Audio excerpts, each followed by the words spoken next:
Most of us want to build our professional networks, but how effective are we at doing this online? Today, I speak with Lynette Young, who will inspire us to do better. This is Coaching for Leaders, episode number 82.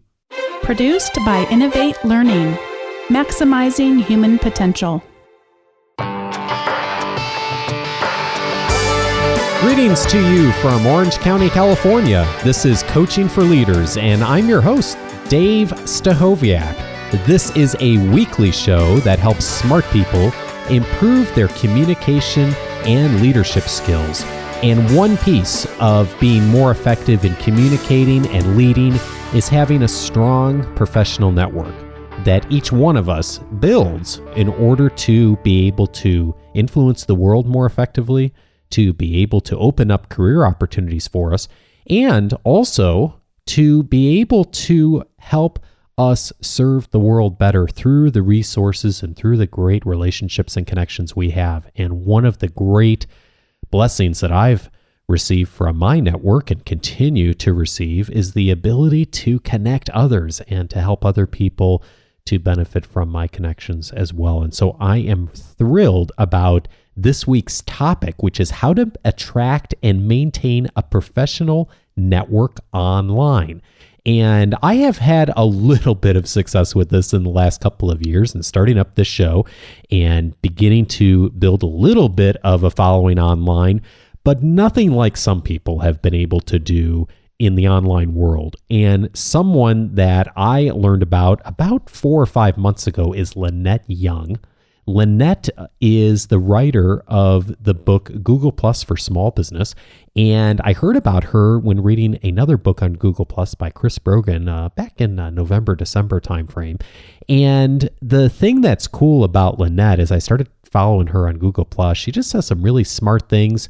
She knows what she's talking about. She knows her way around the network really well, and she has 1.5 million people who follow her. There's not a whole lot of people in social media that have that kind of a following. There's very few people on the planet who do, actually. And so I thought it would be really insightful to sit down with her and talk about what she did, how she did it, and what are the kinds of things that we should be thinking about as leaders if we want to grow our social network. And I was pleased to be able to talk with her about 1.5 weeks ago. So here's my conversation with Lynette Young.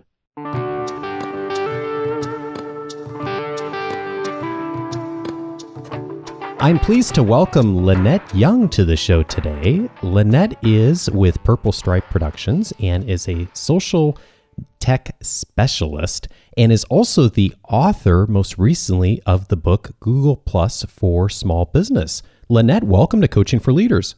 Well, thanks so much, Dave, for having me. Tell me about your work and how you first got attracted to social media and in particular, Google Plus.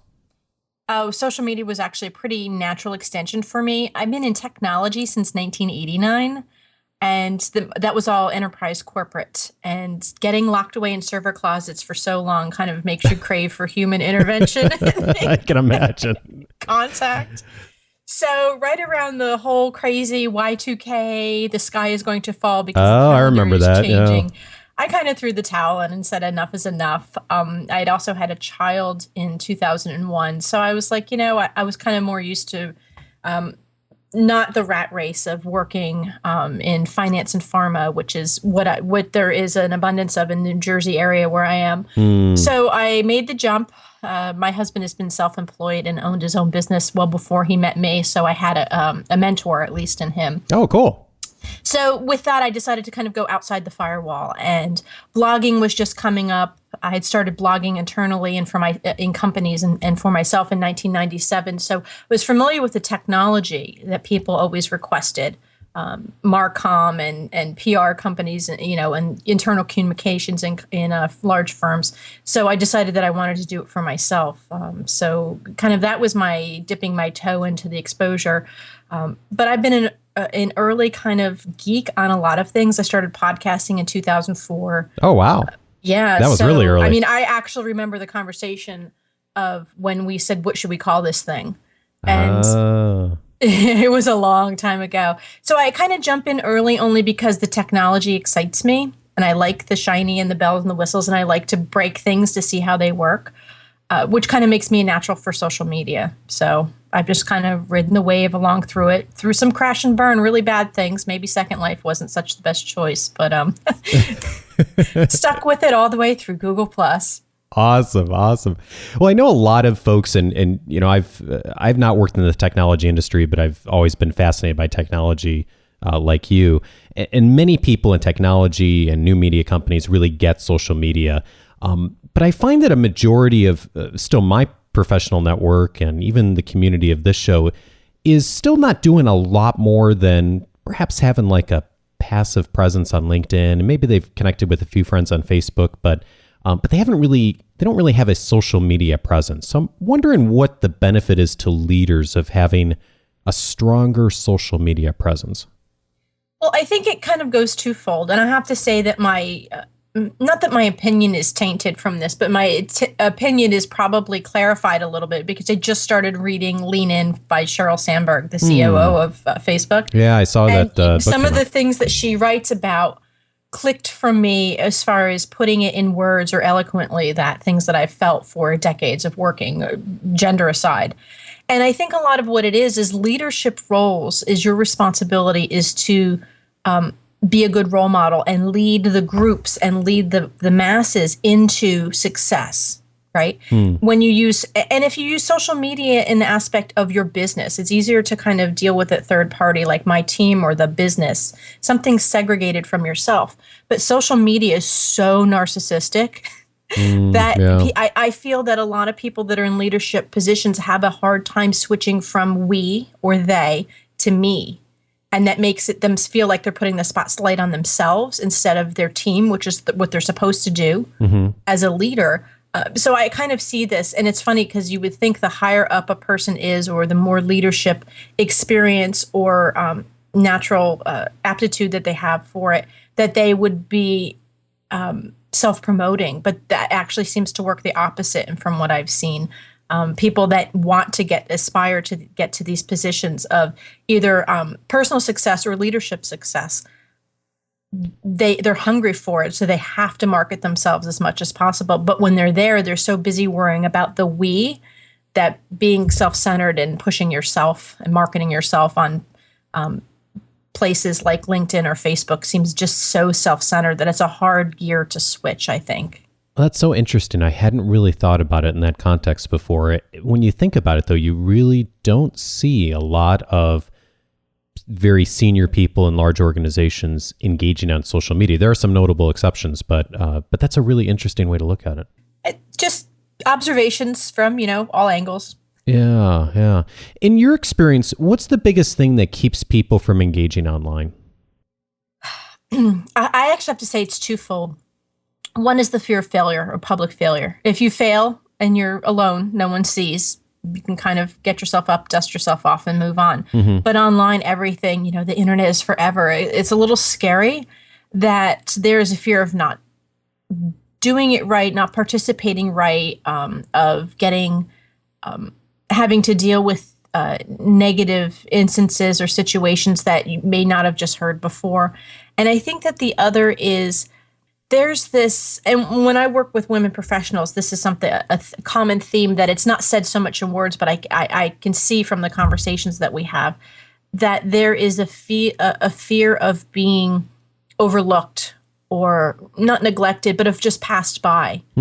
So, when you're going out there and you're putting conversations and information and trying to curate yourself as a thought leader online, and you're shouting into an empty forest, where does that say? And I think that that's a big fear as well, too.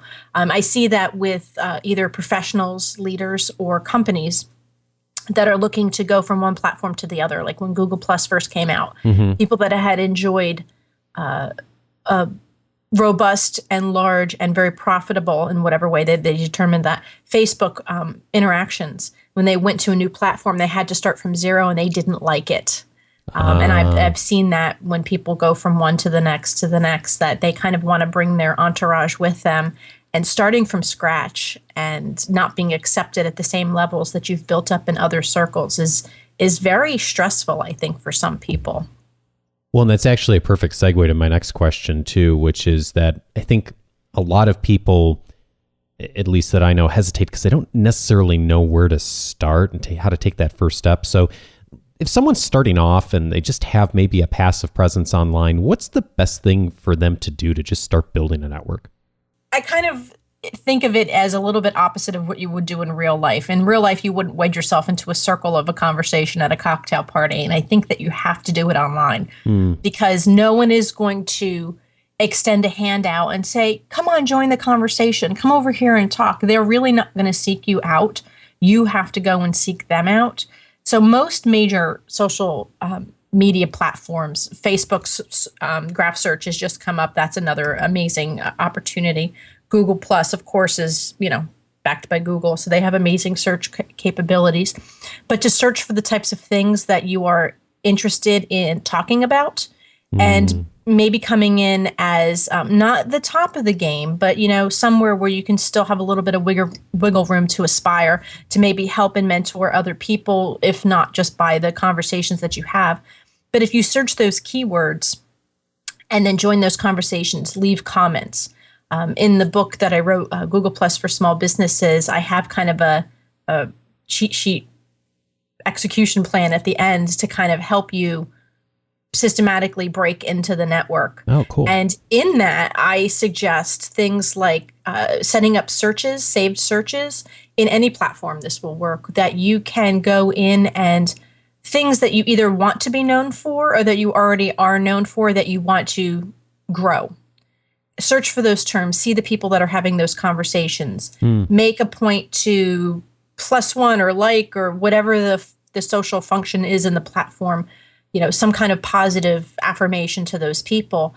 Because as they see you in there and participating in their conversations, they're going to be much more willing to participate in yours. Sadly, a lot of people feel that social media is like the web was of the late 1980s and early 90s. If you build it, they will come. And that's not the case, that people really need to see that you have an interest in them first. It doesn't have to take any more than a half an hour once a week to get started. But I think that you do have to be purposeful in your participation online and seek out not crazy cute cat photos and things like that may be like a decompression time. I see Saturday night on Facebook is really big for that and stuff like that. But I think that if you time box yourself out and say, I'm going to give myself 30 minutes and these are the 4 things that I'm going to search for, people having these conversations, people asking these questions, and then I'm going to contribute to those conversations. I think that's the best way to start, not just a following, which is important but not great, but starting another community for yourself on the platforms. Good advice. You're a member of what I consider to be a really elite club of people on the internet who have over 1 million followers on a major social network. I think you have about 1.5 million followers on Google Plus. And I was just curious yesterday as I was preparing for our interview, who's in company with you with about the same number of followers. And so Katie Couric, Mariah Carey, LeBron James, William Shatner. You really are a celebrity. Wow, really? Yeah, you're really. I don't make as much money as they do. Well, I mean, you really are a celebrity on Google Plus, and so I'm wondering, what did you do that attracted so many people on the network? Oh, see, this is a sticky subject for me. Some would say it's because I was literally in the platform 4 hours after it was released to private beta. Oh, interesting. And the claim is that I was first in, so I naturally, there's no one in there, so there was no one else to follow but me. I will vehemently deny that, and I have the charts and the statistics to prove that.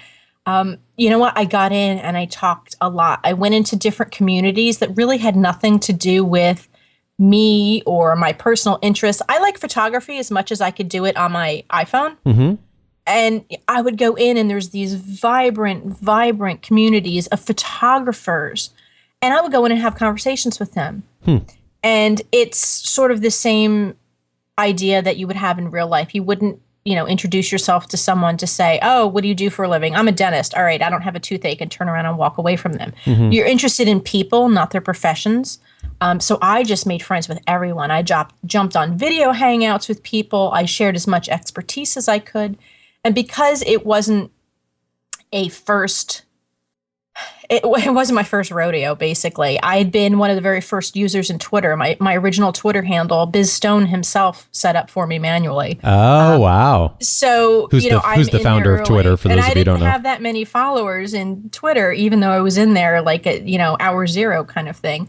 It's just that I went out there and I talked to every single person that I could. And I tried to keep a lot of plates spinning. And it was exhausting in the beginning. Google Plus also had for a little while, I think they still have it, something called featured users or something, like Twitter has that. And they put me on that for a little bit for women leadership, which I was completely flattered and blown away with, because I think Oprah was on that same list. Oh, wow. Neat. So it's a subjective thing. People aren't going to follow you on a network just because other people follow you. They're going to follow you because they click on your picture or hover over your name and they see interesting conversations. So other people were put on that list and were self-promoting the whole time, and they didn't gain the followers that I had. I don't believe that I'm still on that list because Google rotates it out, which is kind of nice. And they'll put real famous people on, like Shaq, and then they'll put kind of locally internet famous people on. Like I think I qualify in that group now. I'm not quite sure. If I go to the grocery store, no one knows who I am, so it's okay.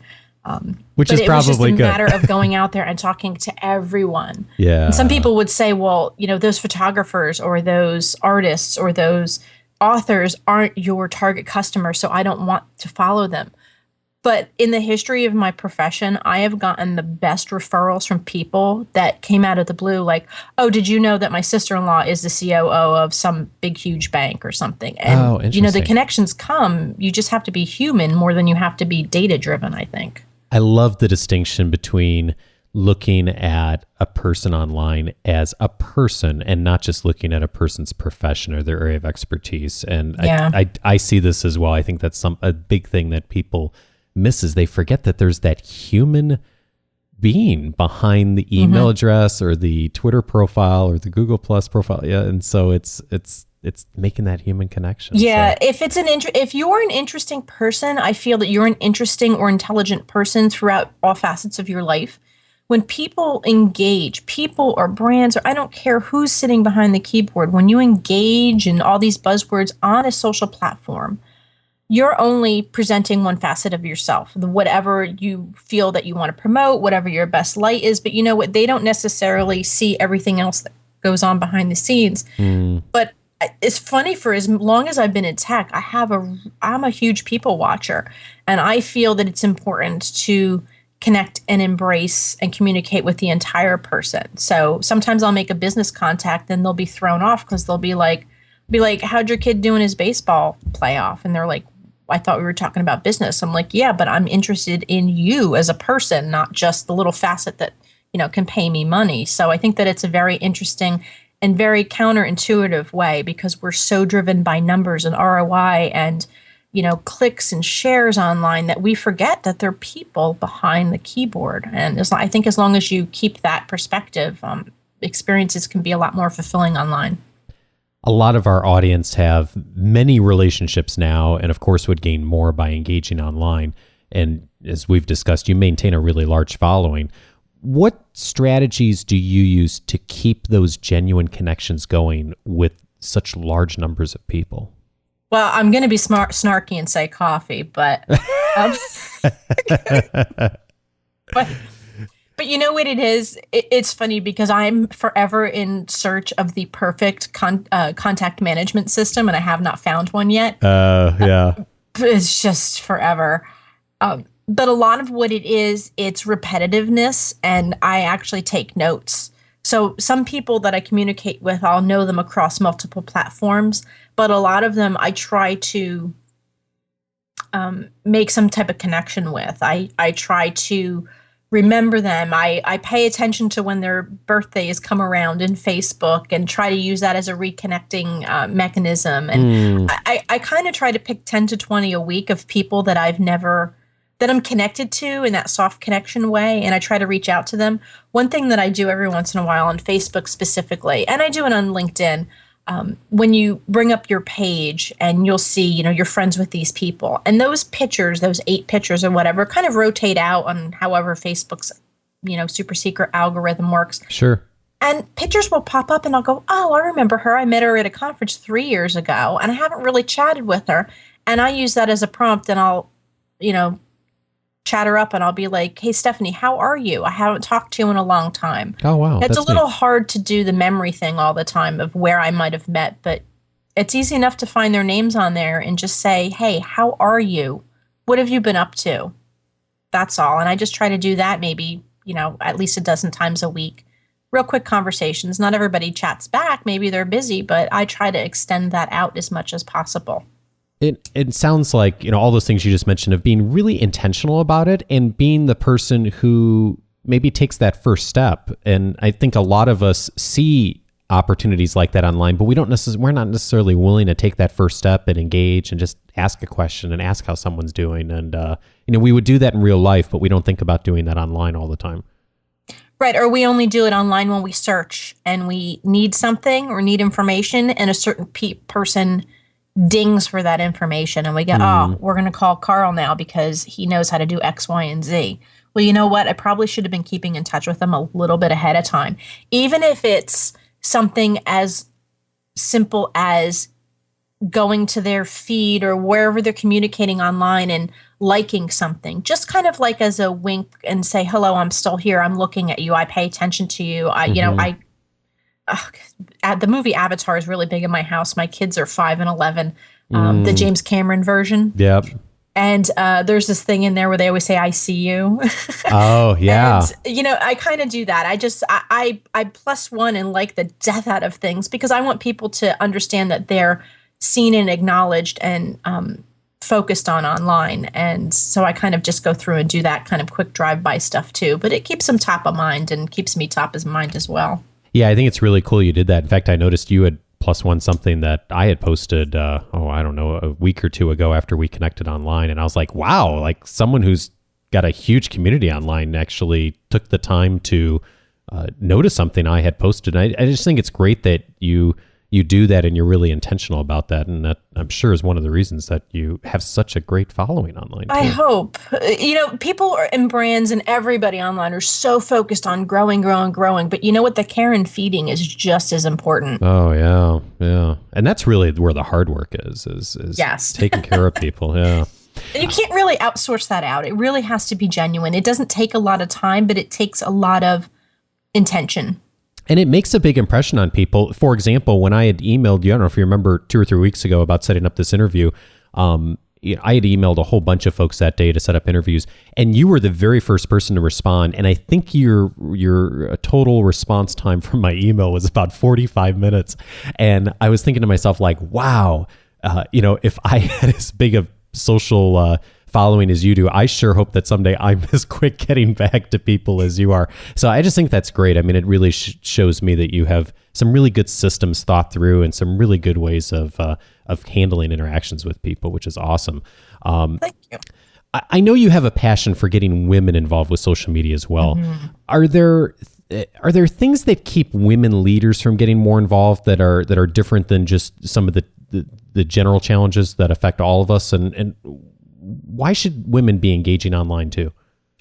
Well, I'll give you a little story first. Years ago, I can't remember how many, I'd gone up to PodCamp Boston because PodCamp, the founders and I think she's the operating officer, is a really dear friend of mine. We kind of exchanged the Philadelphia area and the Boston. We'd swap and go to each other's events. And we were up in Boston, sitting out on the lawn, having this impromptu, amazing round circle with like 50 women about podcasting and social media. And I asked, why weren't more women involved in podcasting? Is it a technical issue? Is it, what is it? And they said, well, no one's asked us.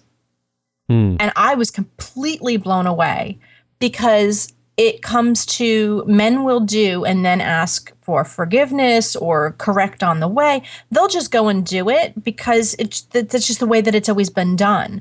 And women will wait and see if someone asks them to indicate that they're good enough. So I've seen a lot of people will not put their they may have very strong feelings on something or an opinion or experience, and they won't necessarily put it out, not in an aggressive way, but in a determined and intentional way, because they feel that no one has asked them for their opinion. No one asked them to do this. So to me, in the people that I've worked with and the women that I've worked with or communicated with, some of the hangups are that they feel that their information or their value won't be valued or appreciated online. And there's that fear of being invisible again. So that's why I'm very aware of the fact that when I see women trying, and maybe they're not doing it right, or whatever, they stumble over the technology. I think the fear of technology is an excuse, because technology is not hard now. It's push button easy. It's the fear of being overlooked, I think, and not appreciated. You can be appreciated in small, tight-knit circles of coworkers or friends or family or that sort of thing, regardless of gender. But when you put things out on the social web, it is basically exposed for the entire world to critique and hate you. And it becomes a very difficult idea for people, I think, to kind of go forward with that idea of putting themselves out there for open ridicule or whatever. It doesn't happen, and if it does, it's never personal. So I work a lot with women to do that. I work a lot with women because now video chatting is very popular. They have this fear of the video camera, which I can understand to some degree. I happen to like video cameras more than anything else, webcams, because I only have to I could still wear yoga pants. I could just get, dressed decently from the waist up. It's awesome. But, every time there's a new piece of technology, a new way to communicate or intercommunicate, women are natural communicators. But when it goes outside of their realm of comfort, I think it just becomes stifling. And sometimes putting content on the internet is outside of the realm of comfort. They're much tighter knit in person, and they just can't make that jump as easily, where men are like, what the heck, I'll try it. So. Interesting. Yeah, I'm so grateful for the work you're doing, Lynette. It's so important for women to be just as involved in new media and podcasting. And it did strike me when I started podcasting and started connecting with other people in the podcasting community and new media folks that there are certainly more women than there used to be, but there still really are not enough women at anywhere close to what there should be. And so I'm so glad that you're doing the work you're doing and helping folks to break down some of those obstacles so they can get out there and really provide great value and great relationships. That's the hope. I think when there's more of us, other opportunities will present themselves to us, and that it will make not just the next generation, because I think the women that are younger than me have a little bit better handle on this. Although I don't really identify with, a 41-year-old female. I'm probably identify more with someone half my age as far as the internet goes. But, even for the experience, the life experience, the professional experience, the leadership experience of women 5, 10, 15 years older than me, those are the ones that I feel a specific affinity to try to get them before we lose them to retirement in Florida and Boca Raton to share their experience online, because that's what the younger generations, that's their mechanism of communication. And if we can't get them to communicate on the same platform, I think that leadership and business experience will be lost. And the next generation behind me will have to learn it all again on their own and not have mentors or teachers to show them some tips and tricks along the way. Before I ask my final question, what's the best way for people to connect with you online and also to get your book, Google Plus for Small Businesses? Okay. LynetteYoung.com has become sort of my personal professional landing page. There is contact ways. Email's the best. As you see, email still rules. Trying to connect with me on Google Plus is actually kind of hairy because there are so many people that send me messages, and I choose not to turn all that off because you just never know. But it's overwhelming for me. So email and such is really good through my website. And also I have a landing page on there for my book, because I intend on writing others. So you can go to LynetteYoung.com/books and you can find out all the information there that you need to purchase it. Fantastic. Well, this is a question I ask a lot of guests that come on to the show because, of course, so many of the folks in our community are really looking for ways to continue to enhance and grow and to make changes. And I'm wondering, what's a time that you've had a breakthrough moment in your leadership or communication skills, and what did you learn about yourself? Well, there's been a lot along the way. When I was in corporate life, it was one thing because I would work in a department of 40, tech people, and I was the only woman, with the exception of like the admins. So that taught me a whole lot of life skills. Long story. I should probably actually write a book about it. But You just should, the idea yeah. of how to interact with just other technical people in general. It had nothing to do with gender. But more recently, when Google Plus first opened up, it was almost 2 years ago at this point, I was in early, and I had, I was actually pretty gender blind. I was like, well, okay, these are the same early adopters that I see jump over to every platform. So here we are pushing buttons, breaking things, having fun, seeing how it works, seeing how it could work for us. And I had someone contact me and I literally had 300 followers. And I had someone contact me and tell me, I had a question, and I said, well, how do you do such and such? And they had sent me a message saying, well, maybe it's too hard. You're a woman and technology's hard. Pat, pat on the top of the head. Oh, wow. And, they didn't, I don't think it was this passive aggressive type thing. They weren't outwardly saying you're an idiot, you're a woman, but, poor you, maybe you should just go away. This is for technical guys.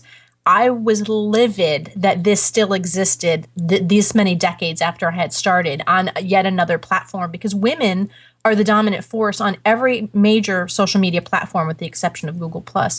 So it's about 2:00 in the morning, and I was drinking a glass of wine on like a Tuesday, up way later than I should. And I had the inspiration for women of Google+, and that I used that as basically as a magnet to draw other women that were coming into the platform that may come against some adversity. To kind of grow a support system. And when I did that, I realized that it was bigger than me, and that I kind of had to do what I suggested and eat my own dog food, because I couldn't freak out and lean back because other women were looking at me as a role model. If Lynette shrieks back from that opportunity or from that situation, well, then it must not be good, and we should do the same. And I really felt that weight of leadership really on there. I mean, these women weren't saying, help me figure it out. They were looking at me and saying, we will do as you do. And I've never had that happen. 1.5 million people follow me on that platform. I've never had that happen in my offline life. And it's trickled over, actually. So I kind of take that into heart when I go places and I speak at conferences and other women ask me for information or advice. And I really realize that I have to lead by example and not by what I say. So that's been the biggest shift. And that was only 2 years ago. I mean, and I'm well into my career at this point. So I think you can have pivotal moments every time. It doesn't matter. Lynette Young is a social technology specialist and the author of the book Google Plus for Small Businesses. Lynette, thanks so much for being here. Thank you.